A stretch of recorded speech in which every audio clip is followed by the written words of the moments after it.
जो लोग भी उस वक्त टीवी देख रहे थे तो यकीनन उनके रोंगटे खड़े हो गए होंगे। सवाल पूछे जा रहे हैं और अचानक लाइव कैमरे के सामने साधारण मर्डर नहीं था, ये एक अंडरवर्ल्ड डॉन का सीधा प्रसारण वाला अंत। आखिर इलाहाबाद के एक मामूली तांगा चलाने वाले का बेटा मतलब 11,000 करोड़ रुपए के साम्राज्य का मालिक कैसे बन गया? लखनऊ के मीराबाई गेस्ट हाउस में बसपा प्रमुख मायावती पर जो हमला हुआ उसमें अतीक और उसके गुर्गे शामिल। जब कोई माफिया खुद को कानून से भी ऊपर समझने लगता है तो वही अहंकार उसके पतन की नींव रखता है। प्रयागराज में दिन दहाड़े बमबाजी होती है। अतीक के बेटे असद उसके गुर्गों ने सरेआम उमेश पाल की हत्या कर दी। 3 अनजान लड़कों ने सिर्फ नाम कमाने के लिए ऐसा किया या पर्दे के पीछे कोई बहुत बड़ी ताकत थी? लड़कों ने सीधा सिर में गोली मारी। 15 अप्रैल 2023 की वो रात। जो लोग भी उस वक्त टीवी देख रहे थे तो यकीनन उनके रोंगटे खड़े हो गए होंगे। बिल्कुल, वो नजारा ही ऐसा था, एकदम सुन कर देने वाला दृश्य था वो। हाँ, मतलब प्रयागराज के कॉल्विन अस्पताल के बाहर भारी पुलिस बल तैनात था। मीडिया के कैमरों की फ्लैशलाइट्स चमक रही थीं और रात का अंधेरा गायब सा हो गया था। और तभी पुलिस की गाड़ियों के बीच से एक सफेद साफा बांधे बड़ी मूंछों वाला शख्स उतरता है, अपने भाई के साथ, और दोनों हथकड़ियों में बंधे हुए थे। सही कहा। मीडिया वाले एकदम माइक लेकर उनकी तरफ दौड़ते हैं। सवाल पूछे जा रहे हैं और अचानक लाइव कैमरे के सामने रिपोर्टर के माइक से महज कुछ इंच की दूरी पर गोलियों की गड़गड़ाहट शुरू हो जाती है। एकदम से एक पिस्तौल नजर आती है और पूरा इलाका दहल उठता है। वो अतीक अहमद था, एक ऐसा नाम जो 5 बार विधायक रहा, 1 बार सांसद रहा, और जिसके खौफ से उत्तर प्रदेश का एक बहुत बड़ा हिस्सा सच में कांपता था। ये कोई साधारण मर्डर नहीं था, ये एक अंडरवर्ल्ड डॉन का सीधा प्रसारण वाला अंत था, क्योंकि ये सिर्फ एक अपराधी के उदय की कहानी नहीं है। आखिर इलाहाबाद के एक मामूली तांगा चलाने वाले का बेटा मतलब 11,000 करोड़ रुपए के साम्राज्य का मालिक कैसे बन गया? बिल्कुल, इस कहानी में राजनेता हैं, खौफनाक गैंगस्टर्स हैं और यहाँ तक कि अंतर्राष्ट्रीय सीमा पार से जुड़े हथियारों के नेटवर्क भी शामिल हैं। तो शुरुआत उस बिजनेस मॉडल की नींव से करते हैं। 1962 में इलाहाबाद, जिसे आज प्रयागराज कहते हैं, वहाँ के कसारी मसारी गांव में अतीक का जन्म हुआ था। हाँ, और परिवार बेहद गरीब था। उसके पिता हाजी फिरोज अहमद तांगा चलाते थे और परिवार का पेट पालना बहुत मुश्किल था। बताया तो ये भी जाता है कि अतीक ने 8वीं क्लास से ही मालगाड़ियों से कोयला चुराना शुरू कर दिया था। लेकिन मेरा एक सवाल है यहाँ। जी पूछिए। 60 और 70 के दशक में गरीबी तो लाखों परिवारों में थी। हर गरीब लड़का तो 11,000 करोड़ का डॉन नहीं बनता ना। तो अतीक में ऐसा क्या था या उस माहौल में ऐसा क्या था जिसने उसे इस रास्ते पर धकेल दिया? यहाँ हमें उस दौर के इलाहाबाद के उस पूरे इकोसिस्टम को समझना होगा। उस समय वहाँ टेंडर माफिया का उदय हो रहा था। टेंडर माफिया मतलब वो सरकारी ठेकों वाला? एकदम सही, सरकारी ठेके, चाहे वो सड़क बनाने के हों, पुल बनाने के हों या रेलवे के स्क्रैप के, उनमें करोड़ों का मुनाफा होता था। और टेंडर की प्रक्रिया तब आज की तरह ऑनलाइन तो थी नहीं। हाँ, तब तो कागजी फॉर्म जमा करने होते होंगे दफ्तर जाके। बिल्कुल। और बाहुबली क्या करते थे, वे सरकारी दफ्तरों के बाहर अपने हथियारबंद लड़के खड़े कर देते थे। किसी और ठेकेदार की हिम्मत ही नहीं होती थी कि वो अपना फॉर्म जमा कर सके। बाप रे, मतलब खुलेआम गुंडागर्दी। हाँ, और ठेका सीधे बाहुबलियों की डमी कंपनियों को मिल जाता था। अतीक ने बहुत कम उम्र में ये समझ लिया था कि असली पैसा कोयला चुराने में नहीं है, बल्कि उस सिस्टम को हाईजैक करने में है जो शहर की अर्थव्यवस्था चलाता है। मतलब उसने अपराध को एक संगठित उद्योग की तरह देखा। बिल्कुल, एक कॉर्पोरेट स्ट्रक्चर की तरह। और इसी उद्योग में ऊपर चढ़ने के लिए उसने उस समय के सबसे खतरनाक डॉन चांद बाबा का हाथ थाम लिया। चांद बाबा, मैंने पढ़ा है कि वो उस समय इलाहाबाद का निर्विवाद बॉस था। हाँ, उसके गैंग को बमबाज गैंग कहा जाता था। उनके गुर्गे झोलों में देसी बम लेके चलते थे और दिन दहाड़े बमबाजी करना उनका मतलब एक तरह से सिग्नेचर स्टाइल था। और अतीक उनके साथ जुड़ा, रंगदारी वसूलना सीखा, बम बनाना सीखा। लेकिन उसकी महत्वाकांक्षा चांद बाबा के गुर्गे तक सीमित रहने की नहीं थी, है ना? बिल्कुल नहीं। वो इतना बेलगाम हो गया कि पुलिस ने उस पर रासुका लगा दिया, यानी नेशनल सिक्योरिटी एक्ट। और जहाँ तक स्रोतों में बताया गया, उस दौर में पुलिस उसका इनकाउंटर करने ही वाली थी। हाँ, क्योंकि रासुका लगने का मतलब है कि सरकार आपको राष्ट्रीय सुरक्षा के लिए खतरा मानती है। इसमें सामान्य कानूनों की तरह आसानी से जमानत नहीं मिलती। राज्य महीनों तक बिना ट्रायल के जेल में रख सकता है। लेकिन हैरानी की बात देखिए, अतीक इस कानूनी फंदे से भी बच निकला। उसे ऊपर से राजनीतिक संरक्षण जो मिलने लगा था। और यहीं से कहानी में वो मोड़ आता है जो किसी थ्रिलर फिल्म जैसा लगता है।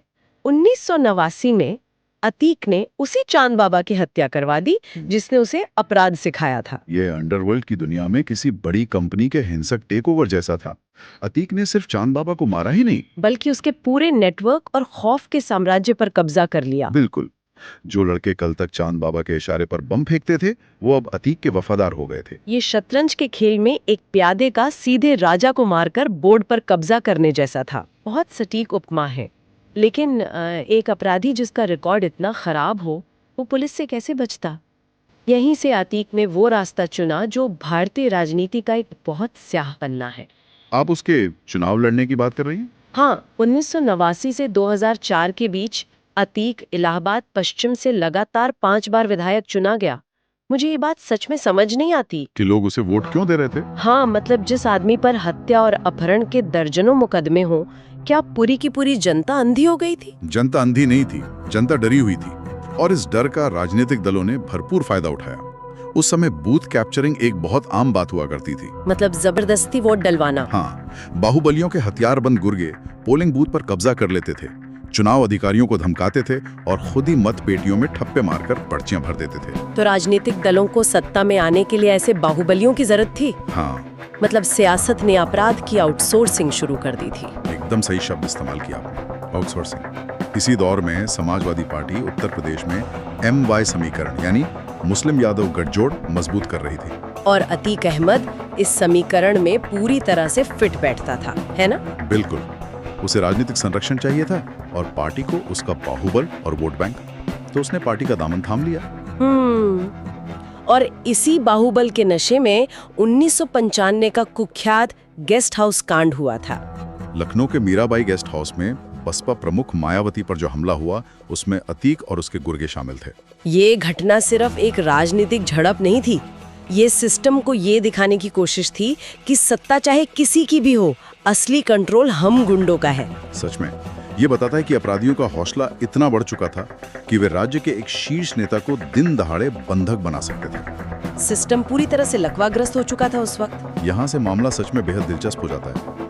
2004 आते आते अतीक विधायक से एक कदम और आगे बढ़ गया। वो लोकसभा चुनाव लड़ा और जीत गया फुलपुर सीट से। हाँ, फुलपुर ये वो सीट है जहाँ से पंडित जवाहरलाल नेहरू और VP सिंह चुनाव जीतकर देश के प्रधानमंत्री बने थे। मतलब उस ऐतिहासिक सीट पर अब एक ऐसा शख्स बैठ रहा था जिस पर संगीन जुर्म दर्ज थे। ये भारतीय लोकतंत्र के लिए एक बहुत बड़ा विरोधाभास था, लेकिन वो कहते हैं ना कि जब कोई माफिया खुद को कानून से भी ऊपर समझने लगता है तो वही अहंकार उसके पतन की नींव रखता है। बिल्कुल, इसे ग्रीक ट्रेजेडी जैसी एनालॉजी दी जा सकती है, जहां इंसान का खुद का अहंकार ही उसे ले डूबता है। दिल्ली की राजनीति में जाने के बाद उसकी विधायक वाली सीट खाली हो गई थी और अतीक ने इसे अपनी पुश्तैनी जागीर समझकर वहां से अपने छोटे भाई अशरफ को उपचुनाव में उतार दिया। लेकिन वहां जो हुआ, उसने अतीक के अजेय होने के मिथक को तोड़ दिया। बसपा के एक युवा नेता राजू पाल ने अशरफ को हरा दिया। अतीक, जो पूरे शहर को डराता था, उसके अपने ही गढ़ में उसके भाई को एक आम आदमी ने हरा दिया। ये हार अतीक के लिए बर्दाश्त से बाहर थी। ये सिर्फ एक सीट का जाना नहीं था, ये उसके 15 साल पुराने खौफ के साम्राज्य में सेंध लगने जैसा था। उसे लगा होगा कि अगर राजूपाल सफल हो गया तो कल को कोई और भी उसके खिलाफ खड़ा हो जाएगा। बिल्कुल, और इसी डर को खत्म करने के लिए जनवरी 2005 में राजूपाल की दिन दहाड़े हत्या कर दी गई। और राजूपाल की शादी को महज 9 दिन हुए थे तब उन्हें बीच सड़क पर दर्जनों गोलियां मारी गईं। ये कोई छुप कर किया गया मर्डर तो था नहीं। ये एक पब्लिक स्पेक्टिकल था।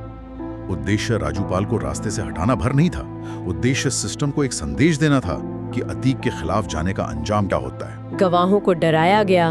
मुख्य गवाह उमेश पाल का अपहरण करके उसे गवाही पलटने के लिए मजबूर किया गया। पुलिस गवाहों को सुरक्षा तक मुहैया नहीं करा पा रही थी उस समय। लेकिन समय हमेशा एक सा नहीं रहता।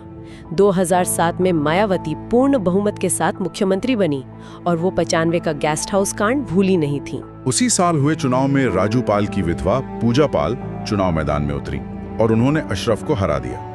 पूजा पाल की वो जीत एक बहुत बड़ा टर्निंग पॉइंट थी। हाँ, इसने साबित कर दिया कि खौफ का साम्राज्य भी चुनाव हार सकता है। राज्य सरकार का शिकंजा कसा और अतीक को गिरफ्तार कर लिया गया। अब यहाँ से कहानी का वो हिस्सा आता है जो सबसे ज्यादा परेशान करने वाला है। आप जेल दरबार की बात करें ना, मुझे भी ये पढ़कर सबसे ज्यादा हैरानी हुई थी।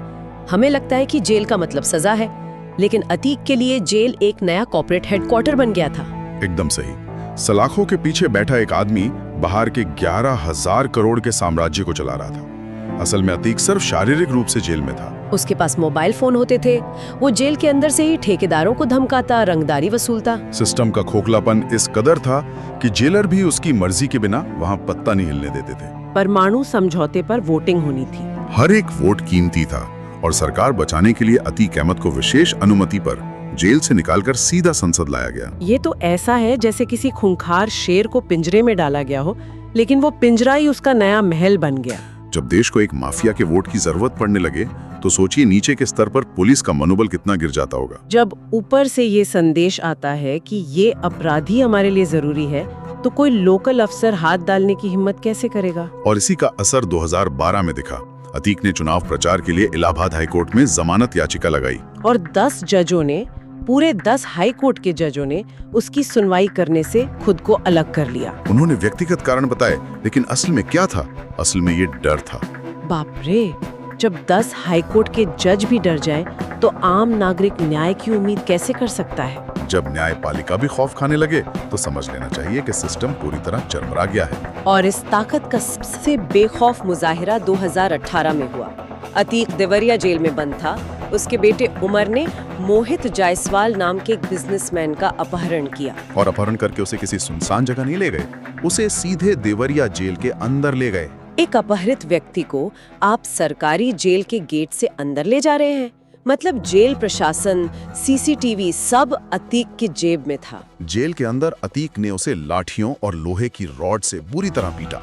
45 करोड़ रुपए के संपत्तियों के कागजात पर साइन करवाए गए। और तो और इस पिटाई का वीडियो बनाकर बाकायदा सोशल मीडिया पर वायरल किया गया, ताकि शहर ये देखकर समझ जाए कि जेल की दीवारों के पीछे भी कोई बचाने नहीं आएगा। बाद में जब ये मामला सुप्रीम कोर्ट पहुंचा, तब जाकर अदालत ने मामले की गंभीरता को समझा। 2019 में उसे यूपी से बाहर गुजरात की साबरमती हाई सिक्योरिटी जेल में शिफ्ट किया गया। लगा कि शायद अब मामला शांत होगा, लेकिन फिर आता है 24 फरवरी 2023। प्रयागराज में दिन दहाड़े बमबाजी होती है। अतीक के बेटे असद उसके गुर्गों ने सरेआम उमेश पाल की हत्या कर दी। वही उमेश पाल जो राजू पाल हत्याकांड का मुख्य गवाह था। सीसीटीवी में अपराधियों के चेहरे खुले हुए थे, सरेआम बम फेंके जा रहे थे। राजू पाल की हत्या सिर्फ एक मर्डर नहीं था, वो अतीक का ऐलान था कि मैं ही कानून हूँ। ये राज्य सरकार को खुली चुनौती थी, लेकिन इस बार प्रतिक्रिया अलग थी। मुख्यमंत्री योगी आदित्यनाथ का वो बयान आया, माफियाओं को मिट्टी में मिला देंगे। और फिर यूपी पुलिस के ताबड़तोड़ एनकाउंटर शुरू हुए। अरबाज, उस्मान और असद मारे गए। 11,000 करोड़ में से करीब 3,000 करोड़ की संपत्ति जब्त कर ली गई। अतीक की अर्थव्यवस्था पर सीधा प्रहार किया गया। उसकी अवैध इमारतों पर बुलडोजर चले। इसी दौरान जब अतीक से पूछताछ हुई तो जो खुलासे हुए वो होश उड़ा देने वाले थे। अतीक ने कबूल किया कि उसके संबंध पाकिस्तान की खुफिया एजेंसी ISI और आतंकी संगठन लश्कर-ए-तैयबा से थे। ये बहुत अहम पहलू है। देसी कट्टों से आप एक गली पर राज कर सकते हैं, 11,000 करोड़ों का साम्राज्य नहीं बना सकते। हाँ, उसे आधुनिक हथियारों की जरूरत थी। अतीक ने बताया कि पाकिस्तान से ड्रोन के जरिए पंजाब सीमा पर हथियार गिराए जाते थे और वहां से एक सिंडिकेट उन हथियारों को यूपी पहुंचाता थे। एक लोकल माफिया का अंतर्राष्ट्रीय आतंकी नेटवर्क का हिस्सा बन जाना, ये सच में डराने वाला है। और इसी पूछताछ के दौरान 15 अप्रैल की वो रात आती है जहां से हमने शुरुआत की थी। हाँ, लवलेश, मोहित और अरुण नाम के 3 लड़के मीडिया कर्मी के भेष में आते हैं और उन्हें गोलियों से भून देते हैं। तो इस सब का आखिर क्या मतलब निकलता है? ये एक बहुत ही महत्वपूर्ण सवाल खड़ा करता है। पुलिस को वो लड़के कहते हैं कि हम अंडरवर्ल्ड में नाम कमाना चाहते थे, लेकिन उनके हाथों में तुर्की में बनी 6 से 7 लाख रुपए कीमत वाली जिगाना पिस्तौलें थी। इतनी महंगी पिस्तौलें जिन्हें अंतरराष्ट्रीय सिंडिकेट इस्तेमाल करते हैं, वो 3 बेरोजगार लड़कों तक बिना किसी बड़े बैकअप के नहीं पहुंच सकती। क्या सच में 3 अनजान लड़कों ने सिर्फ नाम कमाने के लिए ऐसा किया, या पर्दे के पीछे कोई बहुत बड़ी ताकत थी? लड़कों ने सीधा सिर में गोली मारी, जो प्रोफेशनल ट्रेनिंग का इशारा करती है, और उनके परिवारों का उनसे पल्ला झाड़ लेना ये इशारा करता है कि शायद कोई सफेद पोश आकाई साजिश के पीछे था। मतलब अतीक एक चलता फिरता ब्लैक बॉक्स था। 40 सालों से वो इस सिस्टम का हिस्सा था। उसने न जाने कितने नेताओं को पैसे दिए होंगे, कितने अधिकारियों के राज उसे पता होंगे। बिल्कुल, कई सफेद पोश लोगों को ये डर सताने लगा होगा कि पुलिस कस्टडी में अगर ये ब्लैक बॉक्स खुल गया तो बड़े चेहरों से नकाब उतर जाएगा। तो अतीक की हत्या सिर्फ एक माफिया का अंत नहीं था, बल्कि उन राजनेताओं और अधिकारियों के रहस्यों का हमेशा के लिए दफन हो जाना था।